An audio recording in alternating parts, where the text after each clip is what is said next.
মুফতি doctor Enayetullah Abbasi সাহেবকে ধন্যবাদ জানাই। তিনি আমাদের ২৬ তারিখের প্রোগ্রামে অ্যাটেন্ড করেছেন, অংশগ্রহণ করে এক জ্বালাময়ী বক্তব্য দিয়েছেন। তিনি শুধু এটুকু বলেছেন, যদি বাধাগ্রস্ত না করা হতো, বারবার সুন্নিদেরকে বাধা না দেওয়া হতো, তাহলে এরকম 10টা সোহরাওয়ার্দী উদ্যানেও সুন্নিদের জায়গা হতো না। ঠিক কিনা বলে? বাস্তবে যখন বাধা দেওয়া হয় তখন আমাদের সুন্নিদের 4 ভাগের 3 ভাগ লোক ঢাকামুখী হয় না। নারায়ণগঞ্জ থেকে প্রায় 300 বাস যাওয়ার কথা, সবগুলি ক্যান্সেল করা হয়েছে। যখন প্রোগ্রামটা স্থগিত করা হয়েছে তখন সারা বাংলাদেশে অসংখ্য বাস স্থগিত করা হয়েছে। তো এটুকু আমি বলবো, আব্বাসী সাহেব যথার্থই বলেছেন, সুন্দর বলেছেন। তবে আব্বাসী সাহেবকে বলবো, সত্যিকার অর্থে আপনাকে যারা ভালোবাসে তারা সুন্নি মুসলমান। আপনি দুনিয়াতে যেদিন থাকবেন না, দেখবেন আপনার কবরের কাছে গিয়ে 2 হাত তুলে দোয়া যারা করবে তারা সুন্নি মুসলমান। আপনার জন্য এখনো যারা সবচেয়ে বেশি দোয়া করে তারা সুন্নি মুসলমান। আপনি যাদেরকে খালতো ভাই চাচতো ভাই মনে করতেছেন, এরা কিন্তু আসলে আপনার আপন না।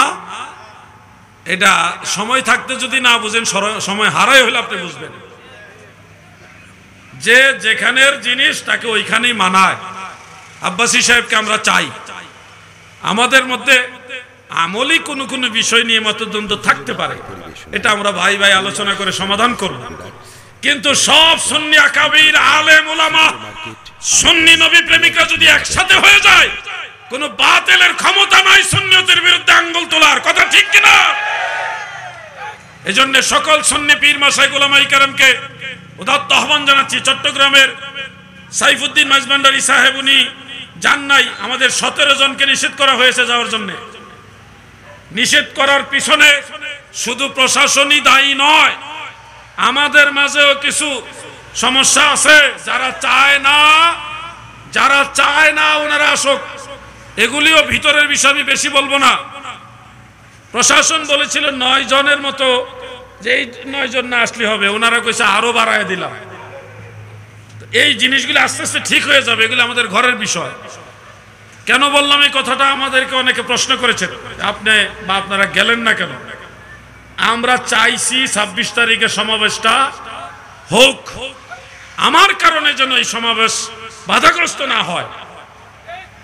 অতএব সমাবেশের জন্য সব জায়গা থেকে ফোন করে করে বলছে আপনারা দলে বলে যান, লোকজন নিয়ে যান।